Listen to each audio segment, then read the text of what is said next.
আজ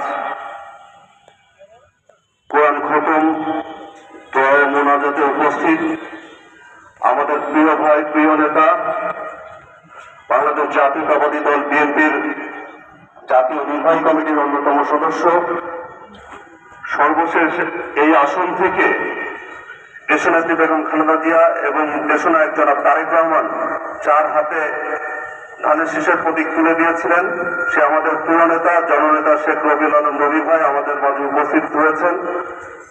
উপস্থিত আছেন ধানমন্ডি থানা, নিউ মার্কেট থানা, কলাবাগান থানা, হাজারীবাগ থানা, কামরাঙ্গীরচর থানা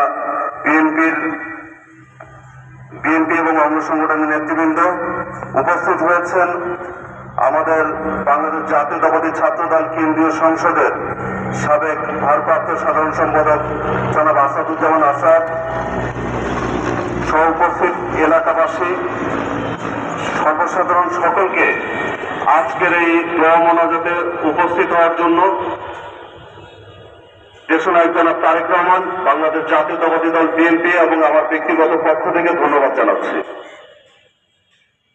আমরা সকলে অবগত আছি আমাদের প্রিয় নেত্রী দেশনেত্রী বেগম খালেদা জিয়া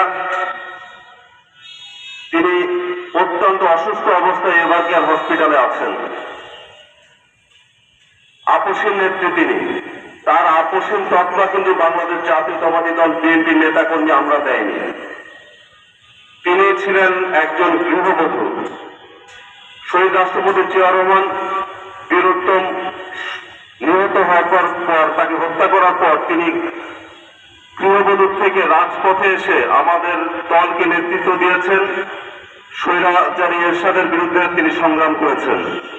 শুধু আমাদের দলকে নেতৃত্ব দেননি, 1981 থেকে 1990 সাল পর্যন্ত তিনি বাংলাদেশের সকল দলকে একত্রিত করে ফ্যাসিবাদী স্বৈরাচারী এরশাদের বিরুদ্ধে তিনি আন্দোলন সংগ্রাম করেছেন। দেশের স্বাধীনতা, সার্বভৌমত্ব, গণতন্ত্র রক্ষার জন্য তিনি আজীবন সংগ্রাম করেছেন। তিনি আজীবন রাজপথে থেকেছেন। যে রাজপথে থাকতে যে তিনি একাধিকবার গ্রেপ্তার হয়েছেন, কারাবরণ করেছেন। মঈনুদ্দিন ফখরুদ্দিন সরকারের আমলে তিনি কারাবরণ করেছেন, তাকে গ্রেপ্তার করা হয়েছিল এবং সর্বশেষ জানেন ফ্যাসিস্ট হাসিনার সরকার আমলে একটি মিথ্যা ভিত্তিহীন মামলায় তাকে দীর্ঘ বছর কারাবন্দী করে রাখা হয়েছিল। তাকে তার চিকিৎসা পর্যন্ত তাকে দেওয়া হয়নি ঠিকভাবে।